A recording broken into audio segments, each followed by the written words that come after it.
Hello friend, study with knowledge में आपका स्वागत है। आज एडुटेरिया का जो नया सेट बिहार दरोगा का आया है, जो आगामी बिहार दरोगा का जो वैकेंसी आने वाला है उसका प्रैक्टिस सेट डिस्कशन कराने जा रहे हैं, जिसमें 15 सेट दिया गया है। उसका सेट नंबर 1 डिस्कशन कराने जा रहे हैं, जो परीक्षा के लिए बहुत ही इम्पोर्टेंट है।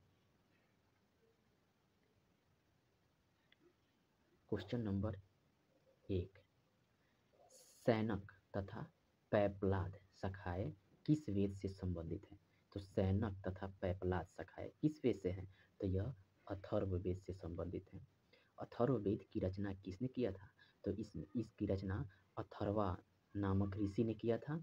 इसमें अंधविश्वासों का विवरण मिलता है और इसमें साभा तथा समिति प्रजापति के दो पुत्रियां कहा गया है। क्वेश्चन नंबर 2, संस्कृत साहित्य में ऐतिहासिक घटनाओं को क्रमबद्ध लिखने का सर्वप्रथम प्रयास निम्न में से किसके द्वारा किया गया था? तो संस्कृत साहित्य का क्रमबद्ध लिखने का प्रयास किसके द्वारा किया गया था? तो यह कलहड़ के द्वारा किया गया था। तो कलहड़ के द्वारा कौन सा पुस्तक लिखा था? कलहड़ की राजतरंगिणी पुस्तक लिखी गई थी, जिसमें किसकी कश्मीर के शासक का उल्लेख मिलता है इस पुस्तक में, राजतरंगिणी में। क्वेश्चन नंबर 3, मनके बनाने वाले कारखाने का साक्ष्य सिंधु घाटी की किस स्थल से प्राप्त हुए? तो मनके बनाने वाले कारखाने का साक्ष्य सिंधु सभ्यता के किस स्थल से प्राप्त हुए हैं? तो यह प्राप्त हुए हैं लोथल से और चनहुद्रो दोनों से प्राप्त हुए हैं। तो इसका आंसर हो जाएगा डी। सिंधु सभ्यता की जानकारी कांस्य युगीन सभ्यता है। अब वहीं पूछते कि अग्निकुंड का प्रमाण कहाँ से मिलता है? तो अग्निकुंड का प्रमाण लोथल से और कालीबंगा से मिलता है। नर्तकी का मोहनजोदड़ो से मिलता है। क्वेश्चन नंबर 4, बौद्ध मठ के परंपरा के अनुसार स्तूपों को कितनी श्रेणी में विभाजित किया गया है? तो बौद्ध मठ के परंपरा के अनुसार स्तूपों को कितने श्रेणी में विभाजित किया गया है? तो स्तूप को 5 श्रेणी में विभाजित। इसका आंसर हो जाएगा सी। क्वेश्चन नंबर 5, स्वतंत्र बहमनी राज्य की स्थापना कब की गई थी? तो स्वतंत्र बहमनी राज्य की स्थापना कब की गई थी? तो यह किया था 1347 में। इसका आंसर हो जाएगा सी। और पूछते कि मोहम्मद बिन तुगलक ने चीन प्रभासूरी के दरबार में रखा था। इसी में इब्न बतूता ने रेहला पुस्तक इब्न बतूता ने लिखा था। क्वेश्चन नंबर 6, महाराणा प्रताप के हाथी का नाम निम्न में क्या था? तो महाराणा प्रताप के हाथी का नाम निम्न में से क्या था? तो यह था राम प्रसाद था। इसका आंसर हो जाएगा सी। अब वहीं पूछ दे घोड़ा का क्या नाम था? तो घोड़ा का नाम चेतक था। तो इसका आंसर हो जाएगा सी हो जाएगा। क्वेश्चन नंबर 7, भैरवाल की संधि किस वर्ष हुई थी? तो भैरवाल की संधि किस वर्ष हुई थी? तो यह हुआ था 22 दिसंबर 1846। इसका आंसर हो जाएगा ए हो जाएगा। अब वहीं पूछ दे कि प्रथम आंग्ल सिख कब हुआ था? तो 45 से 46। और द्वितीय आंग्ल सिख तो 1849 में हुआ था। क्वेश्चन नंबर 8, 1911 की दिल्ली दरबार के घोषणा में निम्न में क्या शामिल था? तो 1911 के दिल्ली दरबार की घोषणा में क्या शामिल था? तो बंगाल विभाजन रद्द करना ये शामिल था। बंगाली भाषी क्षेत्र को मिलाकर प्रांत बनाना ये भी शामिल था।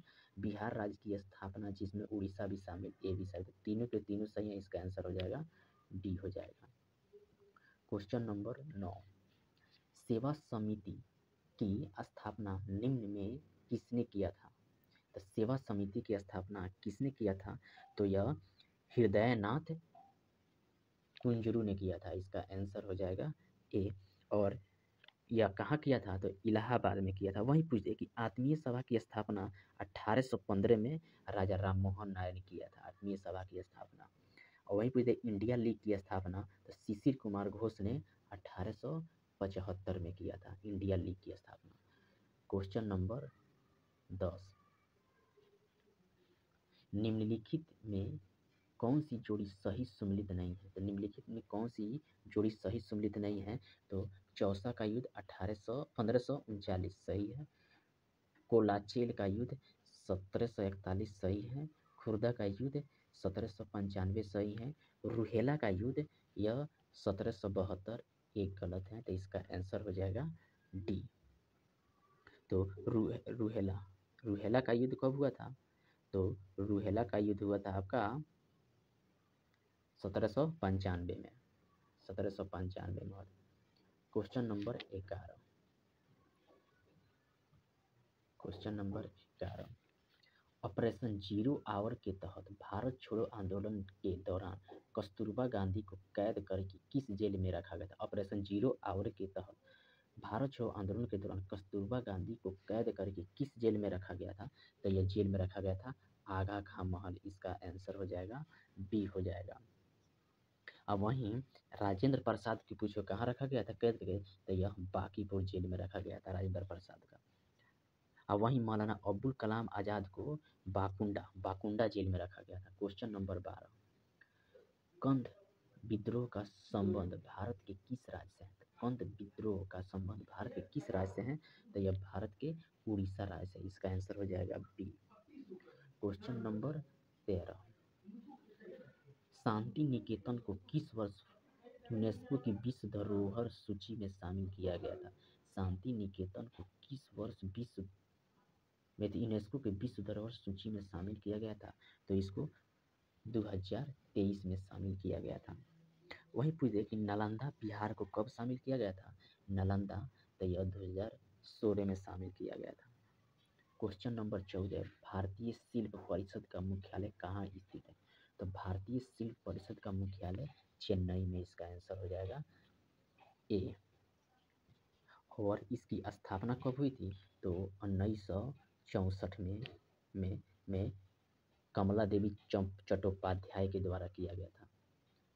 क्वेश्चन नंबर 15, रिंग गार्ड एवं बैकबोर्ड नामक शब्द किस खेल से जुड़े हैं? तो रिंग गार्ड एवं बैकबोर्ड नामक शब्द किस खेल से जुड़े हैं? तो यह बास्केटबॉल से जुड़ा है। इसका आंसर हो जाएगा ए। क्वेश्चन नंबर 16, समेकित निर्देशित प्रक्षेपास्त्र विकास कार्यक्रम की नींव किस प्रधानमंत्री द्वारा रखी गई थी? समेकित निर्देशित प्रक्षेपास्त्र विकास कार्यक्रम की नींव किस प्रधानमंत्री द्वारा रखी गई थी? तो यह इंदिरा गांधी के द्वारा रखा गया। इसका आंसर हो जाएगा ए। यह कब रखा गया था? तो 1983 में यह डीआरडीओ के द्वारा प्रक्षेपास्त्र किया जाता है। क्वेश्चन नंबर 17, एंडोक्राइनोलॉजी शाखा के जनक निम्न में से कौन है? तो एंडोक्राइनोलॉजी शाखा के जनक इसमें है थॉमस एडिसन। इसका आंसर हो जाएगा सी। और वहीं पूछते कि रुधिर वर्ग का द लैंड एस्टिनर वर्गीकृत का तो लिनियस कहते हैं उसका जनक। क्वेश्चन नंबर 18, भारतीय अर्थव्यवस्था में विद्युत गैस तथा जलपूर्ति किस क्षेत्र के अंतर्गत आते हैं? भारतीय अर्थव्यवस्था में विद्युत गैस तथा जलपूर्ति किस क्षेत्र के अंतर्गत आते हैं? तो यह द्वितीय क्षेत्र के अंतर्गत आते हैं। इसका आंसर हो जाएगा एक। वहीं प्राथमिक क्षेत्र कृषि आ जाएगा, पशुपालन आ जाएगा, मत्स्य पालन का। तृतीय क्षेत्र पूछ देते व्यापार, होटल और रेस्टोरेंट तृतीय क्षेत्र में आ जाएगा।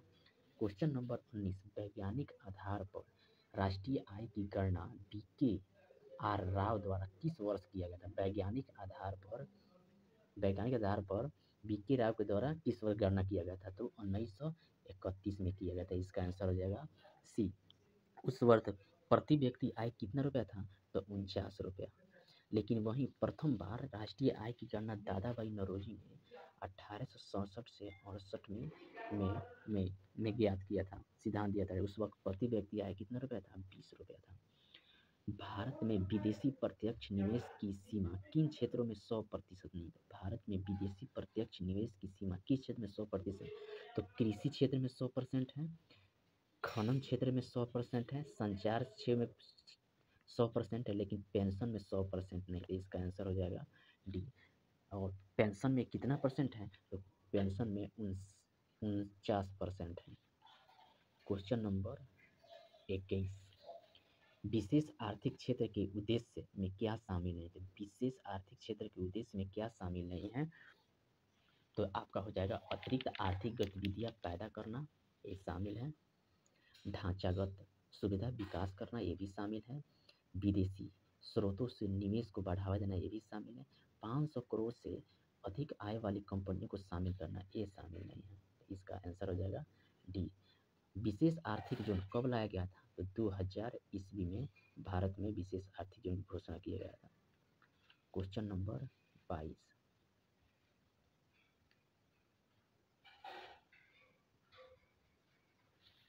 किस समिति ने निर्धारित की कि पहचान हेतु कॉस्ट ऑफ लिविंग को आधार के रूप में स्वीकार किया? किस समिति ने निर्धारित की निर्धनता की पहचान हेतु कॉस्ट ऑफ लिविंग को आधार के रूप में स्वीकारा? तो यह सुरेश तेंदुलकर समिति ने निर्धारित किया। इसका आंसर हो जाएगा ए। सुरेश तेंदुलकर समिति कब बना था? तो 2005 में। अपना रिपोर्ट कब दिया था? तो 2009 में अपना रिपोर्ट प्रस्तुत किया था।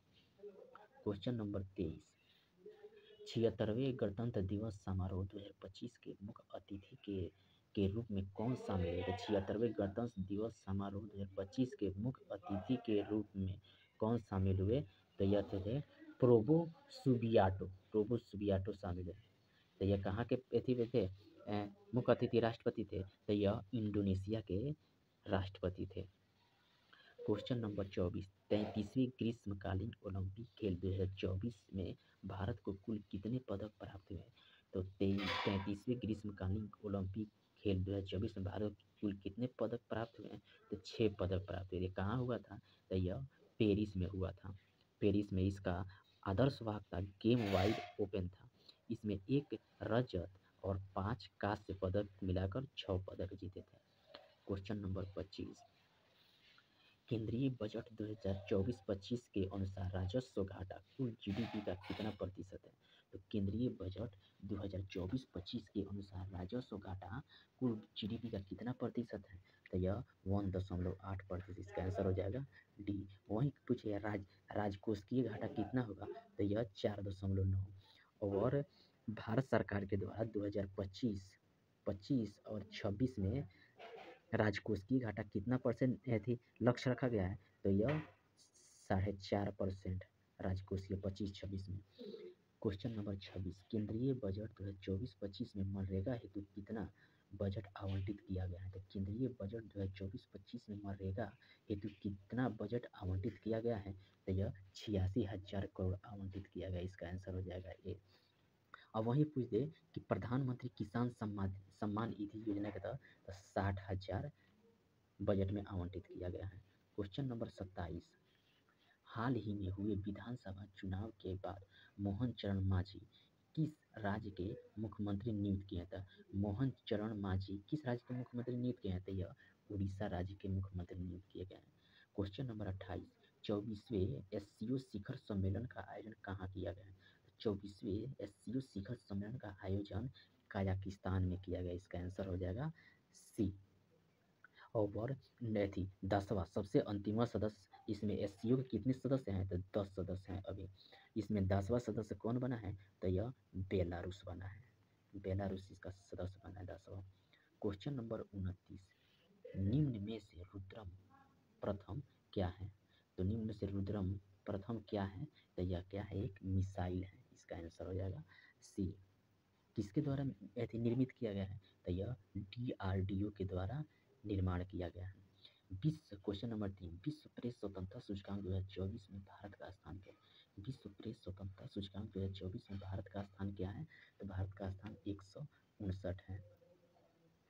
इसमें प्रथम स्थान किसका है? तो प्रथम स्थान नॉर्वे और दूसरा स्थान डेनमार्क का है। क्वेश्चन नंबर 31, 2024 में कुल कितने व्यक्तियों को भारत रत्न दिया जाएगा? 2024 में कुल कितने व्यक्तियों को भारत रत्न दिया जाएगा? तो यह इसका आंसर हो जाएगा सी। 5 व्यक्तियों को भारत रत्न दिया जाएगा, जिसमें कर्पूरी ठाकुर हैं, लाल कृष्ण आडवाणी हैं, चौधरी चरण सिंह हैं, MS स्वामीनाथन हैं और PV नरसिम्हा राव हैं।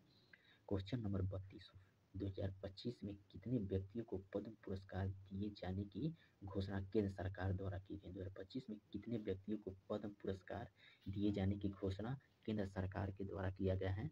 तो इसका आंसर हो जाएगा बी, 139 व्यक्तियों को, जिसमें पद्म विभूषण 7 व्यक्तियों को और पद्म भूषण 9 व्यक्तियों को 19 व्यक्तियों को, पद्म विभूषण 7 व्यक्तियों को, पद्म विभूषण 19 व्यक्तियों को और पद्मश्री 113 व्यक्तियों को दिया जाएगा। क्वेश्चन नंबर 33, भारत सरकार द्वारा किस तिथि को संविधान हत्या दिवस मनाए जाने की घोषणा की गई है? तो भारत सरकार द्वारा किस तिथि को संविधान हत्या दिवस मनाए जाने की घोषणा की है? तो यह 25 जून को मनाए जाने की, इसका आंसर हो जाएगा बी। क्योंकि इंदिरा गांधी ने 1975 में राष्ट्रीय आपातकाल की घोषणा की थी, इसीलिए। क्वेश्चन नंबर 34,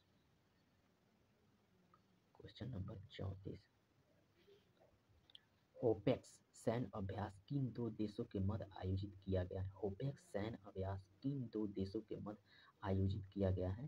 तो यह इसका आंसर हो जाएगा सी, भारत और मिस्र देश के बीच ओपेक्स सैन्य अभ्यास आयोजित किया है। क्वेश्चन नंबर 35, 34वां व्यास सम्मान 2024 किसे प्रदान किया गया है? 34वां व्यास सम्मान 2024 किसे प्रदान किया गया है? तो यह सूर्यबाला को प्रदान किया गया, इसका आंसर हो जाएगा बी। और वहीं 2023 के पूछे तब पुष्पा भारती को मिला है 2023 का व्यास सम्मान। Question number 36, B part of the plane theme के साथ कौन सा दिवस हाल ही में मनाया गया? तो B part of the plane theme के साथ कौन सा दिवस हाल ही में मनाया गया? तो यह विश्व जैव विविधता दिवस मनाया, इसका आंसर हो जाएगा डी। वहीं पूछते कि पृथ्वी दिवस का थीम क्या है? विश्व पृथ्वी द प्लेनेट वर्सेस प्लास्टिक। विश्व स्वास्थ्य दिवस का क्या था? My health my right. Question number 37, हाल ही में किस राज्य में अंबाजी व्हाइट मार्बल को जीआई टैग दिया गया? हाल ही में किस राज्य में अंबाजी व्हाइट मार्बल को जीआई टैग दिया गया है? तो इसका आंसर हो जाएगा ए, गुजरात को दिया गया है। क्वेश्चन नंबर 38, 18वीं वन स्थिति रिपोर्ट 2023 के अनुसार वन रिपोर्ट 2021 की तुलना में 2023 में वन और वृक्ष आवरण में कितने वर्ग की वृद्धि की गई है? तो मैंने 21 से 23 में कितने वन आवरण को वृक्ष और वृक्ष आवरण की वृद्धि की गई है? तो यह 1445 वर्ग किलोमीटर वृद्धि की गई, इसका आंसर हो जाएगा ए। क्वेश्चन नंबर 39, हाल ही में रामसर सूची में शामिल किया गया नंज रायन पक्षी अभयारण्य का संबंध किस राज्य से है? हाल ही में रामसर सूची में शामिल किया गया नंज रायन पक्षी अभयारण्य का संबंध किस राज्य से है? तो यह तमिलनाडु राज्य से, इसका आंसर हो जाएगा ए। अभी तक कितने रामसर स्थल स्थित हैं? तो 85 रामसर स्थल शामिल हैं, जिसमें बिहार के 3 रामसर स्थल हैं। क्वेश्चन नंबर 40, भारत सरकार ने कब तक चंद्रमा 4 को प्रक्षेपित करने का लक्ष्य रखा गया है? भारत सरकार ने कब तक चंद्रमा 4 को प्रक्षेपित करने का लक्ष्य रखा गया है? तो 2028 तक, इसका आंसर हो जाएगा सी। यह क्या करेगा? तो चंद्रमा के सतह से नमूने तत्वों को पृथ्वी पर लाएगा, जिससे उस पर अध्ययन करने में सुविधा होगी। क्वेश्चन नंबर 41, 96वां ऑस्कर अवार्ड 2024 में किस फिल्म को सर्वश्रेष्ठ फिल्म का अवार्ड दिया गया है? तो 96वां ऑस्कर अवार्ड 2024 में किस फिल्म को सर्वश्रेष्ठ फिल्म अवार्ड दिया गया है? तो यह ओपेनहाइमर, इसका आंसर हो जाएगा एक। किस राज्य द्वारा विधवा पुनर्विवाह प्रोत्साहन योजना की शुरुआत की गई है? किस राज्य द्वारा विधवा पुनर्विवाह प्रोत्साहन योजना की शुरुआत की गई है? तो यह झारखंड राज्य के द्वारा, इसका आंसर हो जाएगा डी हो जाएगा। इसके तहत कितना लाख रुपया दिया जाएगा विधवा महिला को? तो 2 लाख रुपया प्रदान किया जाएगा। 43 क्वेश्चन, सार्थक खंड वाले शब्द निम्न में क्या कहलाते हैं? तो सार्थक खंड वाले शब्द निम्न में क्या कहलाते हैं? तो यह यौगिक कहलाते हैं, इसका आंसर हो जाएगा एक। क्वेश्चन नंबर 44, इत्यादि का संधि विच्छेद, तो इत्यादि का संधि विच्छेद होगा इति प्लस आदि, इसका आंसर हो जाएगा सी, इत्यादि का संधि विच्छेद। क्वेश्चन नंबर 45, पाप पुण्य में कौन सा समास है? तो पाप पुण्य में कौन सा समास है? तो पाप पुण्य में द्वंद्व समास है। क्वेश्चन नंबर 46, हथेली पर सरसों नहीं जमती मुहावरे का सही अर्थ है? हथेली पर सरसों नहीं जमती मुहावरे का सही अर्थ है काम के लिए समय चाहिए, इसका आंसर हो जाएगा सी, काम के लिए समय चाहिए। क्वेश्चन नंबर 47, निम्नलिखित में से कौन सा वाक्य शुद्ध है? तो निम्नलिखित में से कौन सा वाक्य शुद्ध है? तो एक एक वाक्य आप पे तुले हैं, गलत है। आपका एक एक वाक्य तुला हुआ है, गलत है। आपके एक एक वाक्य तुले हुए हैं, इसका आंसर हो जाएगा C. Question number 48, fill in the blanks. Are you really desirous visiting dash Japan? तो क्या होगा? ऑफ जापान होगा, इसका आंसर हो जाएगा ए।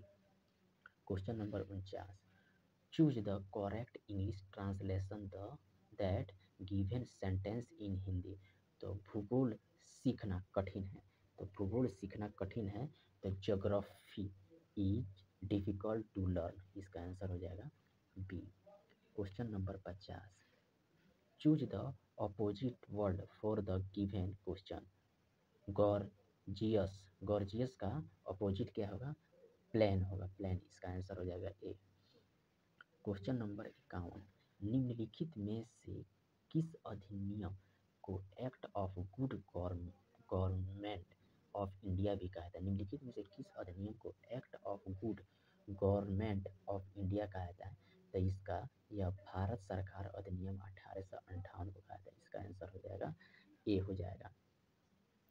क्वेश्चन नंबर 52, संविधान सभा के प्रमुख समितियों में अल्पसंख्यक उप समिति के अध्यक्ष कौन थे? संविधान सभा के प्रमुख समितियों में अल्पसंख्यक उप समिति के अध्यक्ष कौन थे? तो ये थे एस.सी. मुखर्जी, इसका आंसर हो जाएगा बी, एस.सी. मुखर्जी। वहीं पूछ दे कि मौलिक अधिकार उप समिति के अध्यक्ष, तो यह होगा मौलिक अधिकार उप समिति का अध्यक्ष जे.बी. कृपलानी। अब वहीं पूछ दे कि साख समिति का अध्यक्ष क्या रहता है? अल्लादी कृष्ण स्वामी।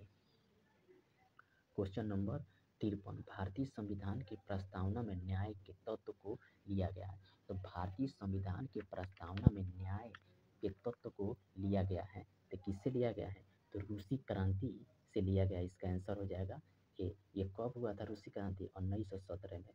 और न्याय कितने प्रकार के? सामाजिक न्याय, आर्थिक न्याय और राजनीतिक न्याय। क्वेश्चन नंबर 54, संविधान के किस अनुच्छेद में यह उल्लेख किया गया है कि किसी अपराध के लिए अभियुक्त को किसी व्यक्ति को स्वयं अपने विरुद्ध साक्षी होने के लिए बाध्य नहीं किया जाएगा? तो यह आर्टिकल 20 के 3 में कहा गया है। वहीं इसका आंसर हो जाएगा बी। वहीं अनुच्छेद 20 के बी में क्या कहा गया है? तो किसी व्यक्ति को एक अपराध के लिए एक ही बार सजा दी जाएगी, उसके लिए दोबारा नहीं दिया जाएगा। क्वेश्चन नंबर 55, भारत में न्यायपालिका का कार्यपालिका से पृथक्करण का उल्लेख वर्णित है। भारत में न्यायपालिका का कार्यपालिका से पृथक्करण का उल्लेख है, तो यह राज्य के नीति निर्देशक तत्व में उल्लेख है। यह आर्टिकल 50 में इसका उल्लेख किया गया है। क्वेश्चन नंबर 56, भारत की संसद के संबंध में निम्नलिखित में से कौन सा कथन सही नहीं? तो भारत के संसद के संबंध में निम्नलिखित में से कौन सा कथन सही नहीं? तो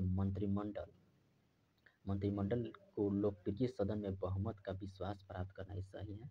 संसद का सर्वप्रथम कार्य मंत्रिमंडल का प्रावधान करता है, सही है। संविधान में एक संसदीय प्रणाली की सरकार का प्रावधान, ये भी सही। मंत्रिमंडल की सदस्यता निम्न सदन तक सीमित होता है, नहीं, ये क्वेश्चन गलत है। मंत्रिमंडल राज्यसभा और लोकसभा दोनों में होता है, उच्च सदन और निम्न सदन, इसका आंसर हो जाएगा डी हो जाएगा। क्वेश्चन नंबर 57, भारतीय संसद का सचिवालय के संबंध में कौन सा कथन सत्य है? तो भारतीय संसद का सचिवालय के संबंध में कौन सा कथन सत्य है? तो सरकार से स्वतंत्र है, इसका आंसर हो जाएगा ए। इस कौन सा आर्टिकल में? आर्टिकल 98 में इसका उल्लेख किया गया। क्वेश्चन नंबर 58, लोक लेखा समिति, मिलान करना है, तो लोक लेखा समिति द्वितीय समिति है, इसका ए हो जाएगा। विभागीय समिति, यह क्या है? स्टैंडिंग समिति है, इसका बी का 4 है। याचिका समिति, इसका हो जाएगा कार्यकारी समिति, 2 हो जाएगा। और स्टॉक मार्केटिंग स्कैम संयुक्त समिति, यह तदर्थ समिति है, इसका आंसर हो जाएगा डी। इसका आंसर क्या हो जाएगा? डी हो जाएगा। Question number 59। 71वें संविधान संशोधन अधिनियम 1992 द्वारा निम्नलिखित भाषाओं में से किस भाषा को संविधान की 8वीं अनुसूची में नहीं जोड़ा गया है? तो 71वें संविधान सन 1992 में किस भाषा को 8वीं अनुसूची में नहीं जोड़ा है? तो कोंकणी, मणिपुरी, नेपाली को जोड़ा गया है, जबकि कश्मीरी को नहीं जोड़ा गया। इसका आंसर हो जाएगा ए। कोंकणी, मणिपुरी, नेपाली को 71वें में, और 21वें संविधान संशोधन में सिंधी को जोड़ा गया 1967 में, और 92 संविधान संशोधन 2003 को कौन सा भाषा जोड़ा गया था? तो इसमें बोडो, डोंगरी, मैथिली और संताली को जोड़ा गया था। Question number 60। निम्नलिखित में से कौन केंद्र और राज्य में राजस्व बंटवारे के लिए मापदंडों की अनुशंसा करता है? निम्नलिखित में से कौन केंद्र और राज्यों में राजस्व बंटवारे के लिए मापदंडों को अनुशंसा करता है? तो यह वित्त आयोग करता है। इसका आंसर हो जाएगा सी। इसका उल्लेख आर्टिकल 280 में किया गया है। Question number 61। भूवैज्ञानिक समय के सबसे बड़े खंड को क्या कहते हैं? भूवैज्ञानिक समय के सबसे बड़े खंड को क्या कहते हैं? तो ईओइन कहते हैं, ईओन कहते हैं। इसका आंसर हो जाएगा ए हो जाएगा। Question number 62। निम्नलिखित में से कौन सा ग्रह चट्टानों से बने हुए नहीं है? तो निम्नलिखित में से कौन सा ग्रह चट्टानों से बने नहीं है? तो बुध बना है, मंगल बना है, शुक्र बना है, जबकि शनि नहीं बना। इसका आंसर हो जाएगा A. Question number 63। Question number 63। Asia में विश्व का सर्वाधिक जनसंख्या घनत्व वाला देश कौन सा है? एशिया में विश्व का सर्वाधिक जनसंख्या वाला घनत्व वाला देश कौन है? तो यह सिंगापुर है। इसका आंसर हो जाएगा बी। Question number 64। बादलों की दिशा एवं गति मापने वाला यंत्र, बादलों की दिशा और गति मापने वाला यंत्र कौन सा है? तो यह नेफोस्कोप है। इसका आंसर हो जाएगा डी हो जाएगा। और एस्ट्रोबोस्कोप क्या मापता है? तो बादलों की दिशा, नेफोस्कोप बादलों की दिशा और एस्ट्रोबोस्कोप आवर्तित गति से घूमने वाली वस्तुओं की चाल मापता है। और साइटोटोन क्या मापता है? तो यह कृत्रिम मौसम उत्पन्न करने में काम वाले उपकरण है, साइटोटोन। Question number 65। निम्नलिखित में से कौन सा कथन सत्य नहीं है? तो निम्नलिखित में से कौन सा कथन है? यूरोप एकमात्र महाद्वीप है जिसमें कोई मरुस्थल नहीं है। सही है। विश्व का सबसे सूक्ष्म मरुस्थल आटकामा मरुस्थल है। ये भी सही है। विश्व का सबसे बड़ा उष्ण मरुस्थल सहारा। ये भी सही है। देखिए सब के सब सही हैं, इसमें कोई नहीं। इसका आंसर हो जाएगा डी। Question number 66। निम्नलिखित में से कौन सा दर्रा जम्मू कश्मीर में नहीं है? तो इसमें कौन दर्रा जम्मू कश्मीर नहीं है? तो काराकोरम है, पीरपंजाल भी है, बनिहाल भी है। यह जम्मू कश्मीर में है, जबकि अघिल जम्मू कश्मीर नहीं है। इसका आंसर हो जाएगा बी हो जाएगा। अघिल कहाँ है? तो यह सिक्किम में है। सिंधु नदी की सबसे बड़ी सहायक नदी कौन सी है? सिंधु नदी की सबसे बड़ी सहायक नदी कौन सी है? तो यह चेनाब है। इसका आंसर हो जाएगा सी। Question number 68। निम्नलिखित में से कौन सा कथन सत्य है? निम्नलिखित में से कौन सा कथन भारत का सर्वाधिक लंबा राष्ट्रीय राजमार्ग NH-44 है? सही है। NH-44 में जवाहर सुरंग स्थित है। ये भी सही है। राष्ट्रीय राजमार्ग संपूर्ण देश के सड़कों के कुल लंबाई का लगभग 2% है। ये भी सही। तीनों के तीनों सही। इसका आंसर हो जाएगा डी हो जाएगा। Question number 69। राष्ट्रीय पर्यावरण अभियांत्रिकी शोध संस्थान नेरी की स्थापना कब की गई थी? तो राष्ट्रीय पर्यावरण अभियांत्रिकी शोध संस्थान नेरी की स्थापना कब की गई थी? तो यह 1958 में। इसका आंसर ए हो जाएगा। कहाँ किया गया था? तो नागपुर में इसका स्थापना किया गया था। Question number 70। वन्य जीव अभयारण्यों की सर्वाधिक संख्या कहाँ है? तो वन्य जीव अभयारण्यों की सर्वाधिक संख्या अंडमान निकोबार में है। इसका आंसर हो जाएगा बी। वहीं राज्य में पूछे तो ये महाराष्ट्र हो जाएगा वन्य जीव अभयारण्य की संख्या, अगर अंडमान निकोबार नहीं रहे तो। Question number 71। जीवित मानव शरीर में सबसे कम मात्रा में पाए जाने वाला तत्व निम्न में से कौन सा है? जीवित मानव शरीर में सबसे कम मात्रा में पाए जाने वाला तत्व कौन सा है? तो यह मैग्नीज है। इसका आंसर हो जाएगा बी। और सबसे अधिक मात्रा में पाए जाने वाला तत्व कौन है? कैल्शियम होता है।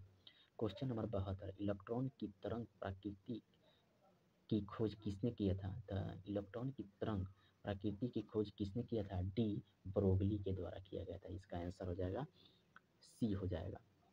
और इलेक्ट्रॉन तरंग प्रकृति के डी ब्रोगली ने किया था। और आधुनिक परमाणु सिद्धांत जॉन डाल्टन ने दिया था। आधुनिक परमाणु सिद्धांत जॉन डाल्टन ने दिया था। और पोजीट्रॉन की खोज जेन एंडरसन के द्वारा किया गया था। क्वेश्चन नंबर 73, आधुनिक आवर्त सारणी के वर्ग में ऊपर से नीचे आने पर तत्वों की विद्युत ऋणात्मकता का मान का क्या प्रभाव पड़ता है। तो आधुनिक आवर्त सारणी में ऊपर से नीचे आने पर तत्वों की विद्युत ऋणात्मकता का क्या प्रभाव पड़ता है। तो यह प्रभाव घटता है। इसका आंसर हो जाएगा ए। वहीं आयनन ऊर्जा का मान भी घटता है। वहीं पूछ दे कि परमाणु का आकार क्या होता है। तो परमाणु का आकार बढ़ता है और विद्युत धनात्मकता का मान बढ़ता है। Question number 74, question number 74, question number, निलंबन में परिक्षेपित कोणों का आकार कितना होता है। निलंबन में परिक्षेपित कोणों का आकार कितना होता है। 10 के पावर 3 से 10 के पावर 4 होता है। क्वेश्चन नंबर 75, लिमोनाइट निम्न में से किस धातु का अयस्क है। तो लिमोनाइट निम्न में से किस धातु का अयस्क है। तो यह लोहा का, लेड नहीं, लेड, एक सेकेंड, सॉरी, लोहा का अयस्क है लिमोनाइट। और हेमेटाइट, मैग्नेटाइट, सिडेराइट और लिमोनाइट, 4 गो अयस्क होता है लोहा का। इसका आंसर हो जाएगा बी। क्वेश्चन नंबर 76, निम्नलिखित में से किसे रोमन ब्रिटोल भी कहा जाता है। निम्नलिखित में से किसे रोमन ब्रिटोल भी कहा जाता है। तो यह हारा कशिश को कहा जाता है रोमन ब्रिटोल। इसका सूत्र होता है FeSO4, FeSO4 7H2O होता है। क्वेश्चन नंबर 77, निम्नलिखित में से किसे नोबेल तेल भी कहा जाता है। तो निम्नलिखित में से किसे नोबेल तेल कहा जाता है। तो ट्राई नाइट्रोग्लिसरीन को नोबेल तेल कहा जाता है, यानी कि TNG। और TNP को क्या कहते हैं। TNP को कहते हैं पिक्रिक अम्ल भी कहते हैं TNP को। क्वेश्चन नंबर 78, निम्नलिखित में से सबसे प्रबल उपचायक कौन सा तत्व है। निम्नलिखित में सबसे प्रबल उपचायक कौन सा है। तो यह फ्लोरीन है। इसका आंसर हो जाएगा ए।